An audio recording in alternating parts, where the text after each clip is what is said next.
여러분 안녕하세요. 민도사와 함께하는 청년을 위한 교과 공부 시간에 오신 모든 여러분들 진심으로 환영합니다. 안녕하세요, 헌입니다. 네, 오늘은 12과를 함께 배워보려고 합니다. 그 전에 우리 지난 시간에 배웠었던 11과의 내용을 키워드에 있는 단어들을 통해서 리뷰해보고 넘어가도록 하겠습니다.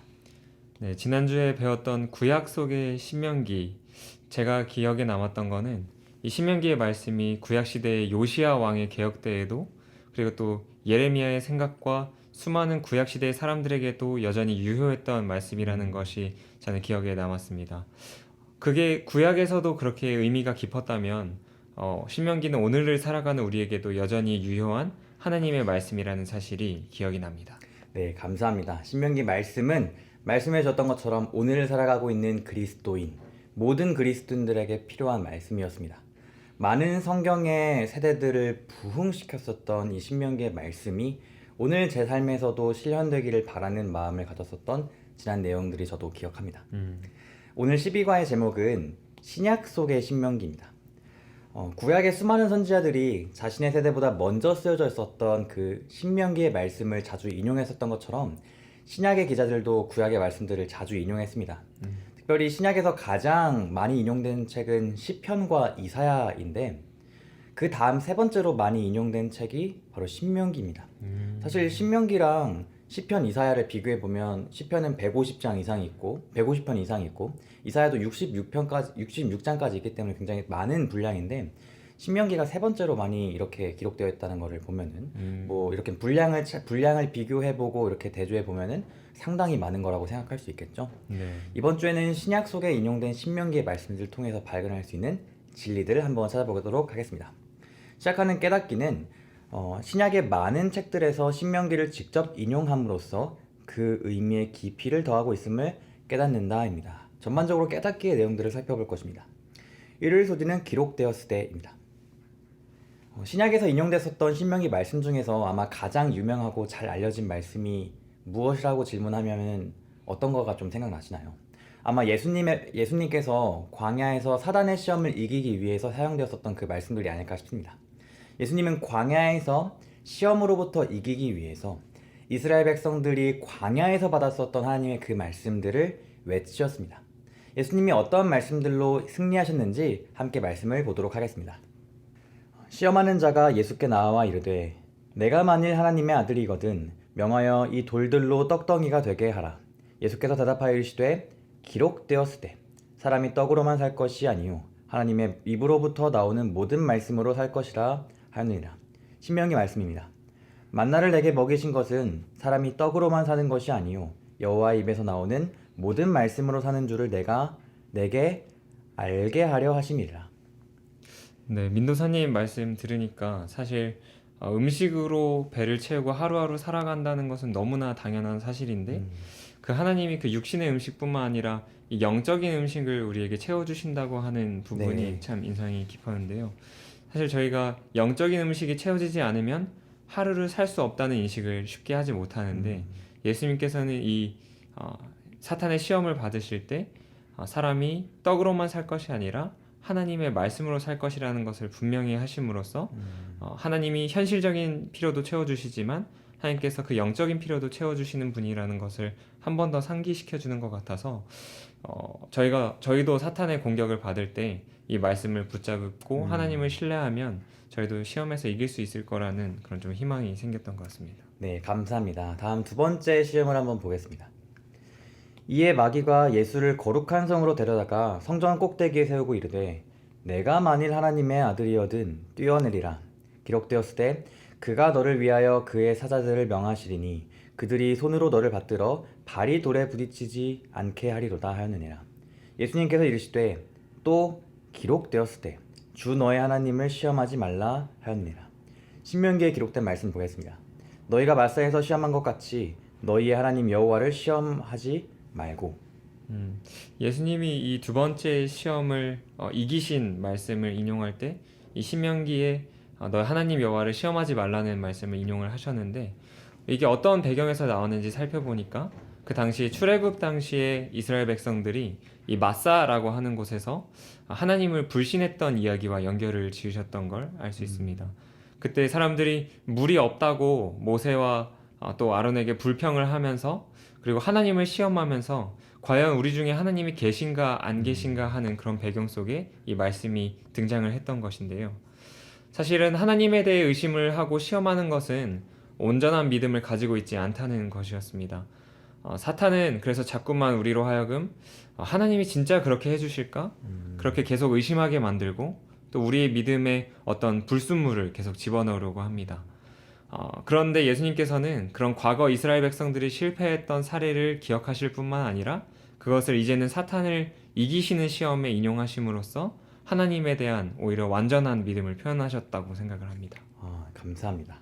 그다음 세 번째 시험을 보겠습니다. 마귀가 또 그를 데리고 지극히 높은 산으로 가서 천하 만국과 그 영광을 보여 이르되 만일 내게 엎드려 경배하면 이 모든 것을 내게 주리라. 이에 예수님께서 말씀하시되 사탄아 물러가라. 기록되었으되 주 너의 하나님께 경배하고 다만 그를 섬기라 하였느니라. 신명기에서 인용된 말씀입니다. 내 하나님 여호와를 경외하며 그를 섬기며 그의 이름으로 맹세할 것이니라. 이 세 번째 시험에서는 결국 사탄이 진짜 원하던 게 무엇인지 잘 드러나는데요. 이 사탄이 계속 우리에게 의심과 불신을 주는 이유는 우리가 하나님을 섬기지 않고 사탄을 왕처럼 떠받아 주기를 사탄은 원했기 때문입니다. 그런데 저희가 계속해서 배웠던 것처럼 신명기는 오직 하나님만 저희가 섬기기를 권고하고 있습니다. 그래서 예수님도 그 말씀을 받아들이심으로써 오직 하나님만 섬기기를 선택을 하셨습니다. 네, 감사합니다. 그렇다면 우리가 예수님처럼 이렇게 사단과의 싸움에서 우리를 이렇게 조여오는 그러한 수많은 시험 가운데에서 승리하기 위해서 우리에겐 무엇이 과연 필요할까요? 라는 질문인데요. 밑에 있는 말씀, 시대소망의 말씀을 읽어보면 우리에게 좋은 답이 될 것 같습니다. 네. 예수님께서는 성경 말씀으로 사탄에게 대항하셨다. 그는 기록되었을 때라고 말씀하셨다. 시험 당할 때마다 그의 싸움의 무기는 하나님의 말씀이었다. 그리스도께서 이러한 태도를 견지하시는 한 유혹자가 이길 수 없었다. 네, 감사합니다. 예수님께서는 광야에서 자신을 시험하는 사탄과 논쟁하는 대신 신명기에 기록된 말씀들을 인용하심으로써 사탄의 시험을 물리치셨습니다. 우리도 승리하는 그리스도인이 되기 위해서 우리도 하나님의 언약의 말씀을 가까이 할 수 있어야 하겠습니다. 그 다음에는 월요일 소지 차별하지 말라입니다. 저는 개인적으로 이 주제가 굉장히 신선했습니다. 우선 밑에 있는 말씀을 읽어보겠습니다. 네, 너희의 하나님 여호와는 신 가운데 신이시며 주 가운데 주시요 크고 능하시며 두려우신 하나님이시라. 사람을 외모로 보지 아니하시며 뇌물을 받지 아니하시고 고아와 과부를 위하여 정의를 행하시며 나그네를 사랑하여 그에게 떡과 옷을 주시나니 너희는 나그네를 사랑하라. 전에 너희도 애굽 땅에서 나그네 되었음이니라. 네, 감사합니다. 허니님께서는 이 말씀을 한번 보면은 대략 어떤 주제의 말씀이라고 좀 느껴지시나요? 여기 부분에서는 어떤 정의롭고 공의로운 하나님에 대하여 소개하는 말씀이라고 저는 생각이 드는데요. 네, 감사합니다. 그럼 하나님께서 뭐 사람을 차별하지 않으시고 공의롭게 하신다는 건 표현인데 그 네. 말씀과 관련해서 여기 제가 빨간색으로 체크해 놓은 부분들을 좀 주목해 봤으면 좋겠어요. 제가 사람을 외모로 보지 않으시는 하나님에 대한 부분에 밑줄을 쳐놨는데 하나님이 사람을 외모로 보지 않는다는 그 표현은 어떤 걸까요? 어떻게 좀 생각하시나요? 사실 사람들은 어떤 사람에게 친절을 베풀거나 아니면 어떤 사람의 됨됨이를 판단할 때 그 겉모습을 보고 판단하기가 쉬운데 그게 심지어는 내가 선한 일을 한다고 생각을 할 때에도 사람을 외모로 보고 판단을 해서 내가 선행을 베풀기가 쉬운데 하나님은 좀 그렇게 하지 않으신다는 뜻처럼 저에겐 들렸습니다. 네, 맞습니다. 감사합니다. 특별히 이 말씀의 의미를 더욱더 깊이 살펴보기 위해서 우리는 이 히브리적인 뭐랄까요? 히브리어의 관용적인 표현들이라는 것을 좀 생각하고 보면 더 좋을 것 같아요. 사람의 외모를 보지 않는다는 이 표현은 히브리적인 표현인데 특별히 얼굴을 들지 않는다라는 이 단어가 있죠. 이 단어로 이렇게 직역할 수 있다고 합니다. 이게 똑같은 뜻인데 특별히 과거의 고대 사회에서는 뭐 법정에서 과거에는 왕이나 재판장들이 재판을 할 때에 사람의 얼굴을 보고 그 사람의 얼굴을 본다는 게 이거죠. 그 사람의 외모나 그 사람의 입은 옷이나 그 사람의 품위를 보고 신분을 고려해서 좀 괜찮은 사람이다 생각하면은 더 좋은 대우와 더 좋은 판결을 내렸던 사례들이 굉장히 많았다라고 합니다. 근데 하나님께서 사람의 외모를 보지 않는다는 그 표현은 하나님은 그 세상 사람들이 하는 그 방식대로 사람을 대하지 않으신다는 것이죠. 신분에 상관없이 허니님 말씀하셨던 것처럼 공의롭게 공평하게 사람들을 대한다는 말씀이십니다.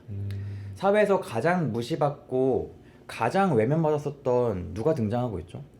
뭐 고아나 과부나 나그네 뭐 그런 모든 사람들을 사랑으로 똑같이 대하시는 하나님의 혁명적이고 하나님의 완전한 그 품성들을 우리에게 보여주시는 것입니다.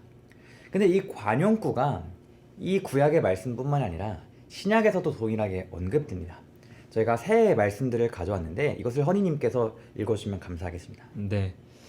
베드로가 입을 열어 말하되 내가 참으로 하나님은 사람의 외모를 보지 아니하시고 이는 하나님께서 외모로 사람을 취하지 아니하심이라. 상전들아 너희도 그들에게 이와 같이 하고 위협을 그치라.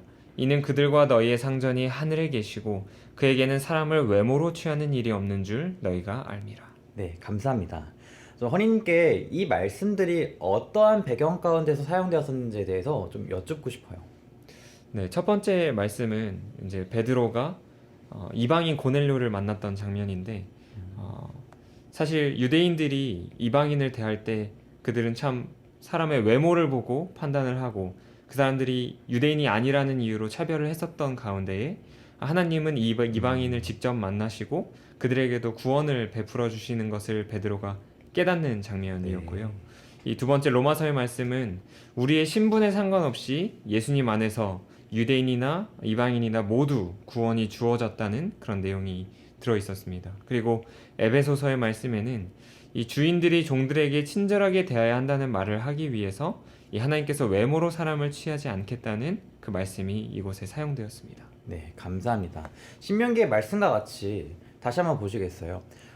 하나님께서는 진짜 신 가운데 신이시고 주 가운데 주시고 능하시고 두려우신 하나님이다라고 얘기하잖아요. 네. 온 우주에 어떤 것보다 높으시고 어떤 것보다 크신 그 하나님께서 모두를 공평하게 사랑하시고 차별하지 않으신다면 우리도 그렇게 해서는 안 되는 것이죠. 밑에 질문 한번 나눠보겠습니다. 여러분들에게도 무의식적으로 사람을 차별했었던 경험이 있나요? 라는 질문인데요. 경험들이 좀 있으신지요? 네, 저희 윗집에 사시는 외국인 분들이 사실 새벽에 조금 시끄럽게 파티를 자주 열곤 하시는데 은연중에 저희 윗집 그분들의 어떤 그 나라 사람들 전체를 제가 좀 시끄러운 사람들이라고 그렇게 좀 착각하고 생각하고 또 그런 선입견을 가지고 그 사람들을 차별했던 기억이 전 좀 네, 납니다. 감사합니다. 사실 이렇게 그 허니님께서 말씀하셨던 것처럼 그런 한두 사람의 그런 문제 때문에 그 나라 전체 사람들을 일반화시키는 그런 문제들이 저에게도 똑같이 있었습니다. 제가 뭐 미국의 역사, 종교 역사에 대해서 공부하다가 뭐 인종 관련된 그런 리포트를 쓰는 것이 있었는데 네. 그 수업 가운데서 제가 흑인들은 백인들에게 인종차별 받는다고 하지만 또 흑인들은 흑인 나름대로 자신들보다 못한다고 생각하는 아시안들을 인종차별하는 경우가 있고 아시안들, 우리 같은 사람들은 또 우리보다 더 못 사는 아시안들을 더 차별할 수가 있고 그런 것들을 보면서 저는 모두에게 다 인종차별이 있다라는 것을 얘기하고 싶었어요. 그래서 그런 부분들 얘기하다가 그 흑인들이 지난 작년이었나요? 그 블랙 라이브스 매터 그 흑인의 그런 좀 인종차별에 대한 시위 같은 것들을 했을 때 좀 폭력적인 모습들을 보였던 좀 극단적인 분들이 계셨거든요. 네. 저는 그거를 보면서 리포트를 쓸 때 흑인들이 폭력적인 행동을 했다라는 그런 멘트를 썼어요. 근데 제가 그 흑인들이란 말 앞에 일부 흑인들, 극단적인 흑인들이란 말을 쓰지 않고 그냥 흑인들은 폭력적인 모습들을 보였다라고 이렇게 저도 허니님처럼 일반화를 시켜버려서 그 교수님께 굉장히 혼났었던 그러한 경험이 있는데요. 사실 혼났을 때 기분이 나쁘거나 하다기보다는 정말 부끄러웠어요.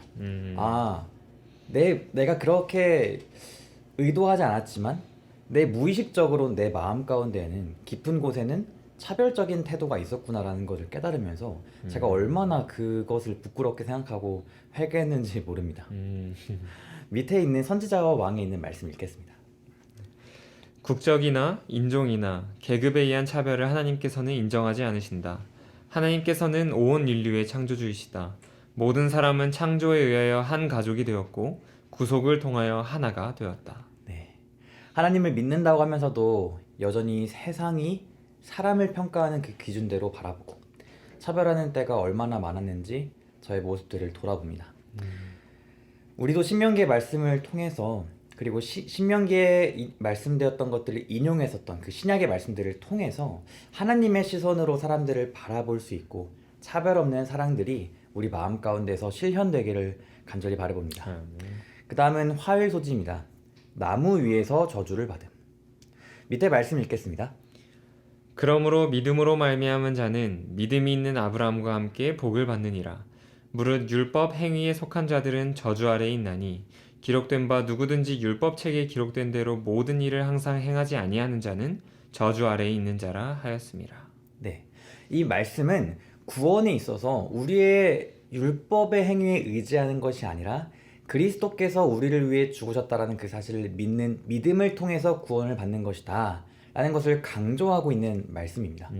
특별히 이 말씀에서는 저주 아래에 있다라는 표현을 강조하고 있는데 이것은 신명기에 있는 말씀들을 가져온 말씀입니다. 신명기에 어떤 말씀들을 가져왔는지 한번 읽어볼까요? 밑에 네. 두 말씀 읽겠습니다. 이 율법의 말씀을 실행하지 아니하는 자는 저주를 받을 것이라 할 것이요 모든 백성은 아멘 할지니라. 그 시체를 나무 위에 밤새도록 두지 말고 그날에 장사하여 내 하나님 여호와께서 내게 기업으로 주시는 땅을 더럽히지 말라. 나무에 달린 자는 하나님께 저주를 받았음이니라. 네, 감사합니다. 하나님의 말씀을 순종하지 않고 죄를 지은 사람들이 저주를 받게 될 것이다 라는 말씀이죠. 특별히 신명기 21장 말씀을 보니 나무에 달린 시체 이야기가 나오는 것 여러분들 보고 계시죠? 네. 또 나무에 달린 자가 하나님께 저주를 받았다라는 말을 눈에 띄는 것 같은데 혹시 이 말씀이 어떤 배경 가운데서 쓰였는지 좀 허니님께 좀 여쭤보고 싶습니다. 네, 이스라엘에서 어떤 죽을 죄를 범했을 때 사형에 그 사람을 처하곤 했는데 그러면 그 나무에 시체를 달아 놓았다고 합니다. 왜냐하면은 그 높은 나무에 사람이 달려 있는 것을 다른 사람들이 보게 되면 아 나는 저런 죄를 짓지 말아야지 하면서 이 모든 사람들이 죄에 대한 경각심을 가질 수 있었기 때문인데요. 네, 감사합니다. 그럼 죽을 수밖에 없는 죄를 지은 사람들이 나무에 달려서 죽었다라고 얘기하고 있는데 사실 우리도 생각해보면 이 위에 있는 갈라디아서의 말씀처럼 우리도 율법적인 행위로는 구원받을 수 없잖아요. 그래서 네. 우리는 어쩌면은 우리 모두는 나무에 달려서 죽을 수밖에 없는 존재와도 같다라는 생각을 좀 하게 되는 것 같아요. 네. 왜냐면 우리는 언제나 죽을 수밖에 없는 죄를 짓고 살아가니까요. 근데 감동적인 것은 갈라디아서 3장 13절부터 있는 말씀입니다. 우리가 짊어져야 하는 그 죄의 저주를 대신 지신 한 분을 소개하기 때문입니다. 밑에 말씀 읽겠습니다. 그리스도께서 우리를 위하여 저주를 받은 바 되사 율법의 저주에서 우리를 속량하셨으니 기록된 바 나무에 달린 자마다 저주 아래 있는 자라 하였습니다. 네, 바로 예수님께서 십자가에 죽으심으로써 우리가 받아야 할 저주를 대신 받으시고 구원의 길을 열어 주셨습니다. 신명기가 율법에 불순종했을 때에 주어지게 될 율법의 저주들이 되게 많다는 것들 다들 알고 계실 거예요. 신명기에서 핵심 사상이 순종하면 축복을 받고 불순종하면 저주를 받는다는 것이기 때문이죠. 네. 근데 신약 성경에서는 그 율법의 저주들에 대해서 언급하시면서 우리가 마땅히 받아야 할 그 죄의 모든 책임들을 대신 짊어지셨던 그 예수 그리스도의 희생을 이야기하고 있는 것이죠. 이것이 바로 복음입니다. 이 예수님의 말씀을 한번 묵상해 보세요. 그러면 우리는 그분이 주신 그 구원의 길에서 떨어지지 않고 굳은 믿음의 반응들을 보일 수 있게 될 것입니다. 아멘. 그 다음 수요일 소지입니다. 모세와 같은 선지자. 밑에 말씀 함께 읽겠습니다. 내 하나님 여호와께서 너희 가운데 내 형제 중에서 너를 위하여 나와 같은 선지자 하나를 일으키시리니 너희는 그의 말을 들을지니라. 이것이 곧 내가 총회의 날에 호렙산에서 내 하나님 여호와께 구한 것이라. 곧 내가 말하기를 내가 다시는 내 하나님 여호와의 음성을 듣지 않게 하시고 다시는 이 큰 불을 보지 않게 하소서. 두렵건대 내가 죽을까 하나이다 하매 여호와께서 내게 이르시되 그들의 말이 옳도다. 내가 그들의 형제 중에서 너와 같은 선지자 하나를 그들을 위하여 일으키고 내 말을 그 입에 두리니 내가 그에게 명령하는 것을 그가 무리에게 다 말하리라. 네, 감사합니다. 허니님께 밑에 질문 좀 드리고 싶어요. 이 신명기의 말씀은 출애굽의 어떤 사건의 이야기를 가지고 얘기하고 있는 걸까요? 이때 당시의 배경은 시내산이었는데 하나님의 영광 때문에 시내산에 직접 올라갈 수 없었던 사람들을 대신해서 이 모세가 시내산에 대신 올라갔던 그 경험을 이곳에서 말을 하고 있습니다. 모세가 이스라엘 백성과 하나님 사이의 중보자가 되었던 것처럼 이 모세는 그 경험을 살리면서 이 신명기에서 백성들에게 말을 할 때에 하나님과 백성들 사이를 중재했던 자기 자신처럼 하나님께서는 이제 모세와 같은 선지자 하나를 이제 너희 가운데 일으키실 것이라고 하는 그런 말을 모세는 하였습니다. 네, 감사합니다. 신약에서도 너와 같은 선지자, 모세와 같은 선지자에 대해서 얘기하고 있는 것들이 좀 있거든요. 과연 누구에게 이 말씀을 적용하고 있을까요? 신약 성경에 있는 베드로와 스데반이 언급했었던 이 두 말씀들을 읽어보고 나눠보겠습니다. 네. 모세가 말하되 주 하나님이 너희를 위하여 너희 형제 가운데서 나 같은 선지자 하나를 세울 것이니 너희가 무엇이든지 그의 모든 말을 들을 것이라. 이스라엘 자손에 대하여 하나님이 너희 형제 가운데서 나와 같은 선지자를 세우리라 하던 자가 곧 이 모세라. 사실은 역사 속에서 이 유대인들을 이끌었던 모세와 같은 역할을 하는 것이 이 예수님을 나타낸다는 것입니다. 사도행적 222쪽에는 이런 말씀이 있는데요. 베드로는 그리스도를 전파함에 있어서 구약에서 그의 증거를 찾아내었었다. 스데반도 동일한 노선을 추구했었다. 바울도 역시 그의 봉사 사업에서 그리스도의 탄생, 고통, 죽음, 부활, 승천을 예언한 성경 말씀으로 호소하였다. 네, 결국 베드로와 스데반이 모세와 같은 자가 나타났다는 그 말은 바로 예수님에 대해서 가르치는 것이었죠. 성경에 기록된 모든 말씀들이 예수님을 통해서 성취되고 있는 것이었습니다. 화일 소지에서나 위에서 저주받았던 얘기들 이런 것들도 그렇고 신명기의 말씀도 그렇고 그 말씀들이 인용됐었던 신약의 말씀들도 그렇고 다 예수님 중심이라는 생각이 저는 들어요. 예수님 중심으로 이 말씀들을 이해하고 이 언약의 말씀들을 해석해 보니까 그 말씀의 의미가 더욱더 깊어지고 분명해진다는 것도 좀 느끼게 됩니다. 우리도 아마 말씀을 보면서 모든 말씀 가운데에서 예수님을 발견할 수 있는 것이 참 중요한 것 같습니다. 그다음 목요일 소지는 두려운 일이라는 제목입니다. 특별히 히브리서에서 언급하고 있는 말씀들을 볼 것인데 히브리서에서 언급하고 있는 신명기의 대표적인 말씀은 과연 무엇일까요? 먼저 히브리서의 말씀을 읽어보겠습니다. 모세의 법을 패한 자도 두세 증인으로 말미암아 불쌍히 여김을 받지 못하고 죽었거든. 하물며 하나님의 아들을 짓밟고 자기를 거룩하게 한 언약의 피를 부정한 것으로 여기고 은혜의 성령을 욕되게 하는 자가 당연히 받을 형벌은 얼마나 더 무겁겠느냐. 너희는 생각하라.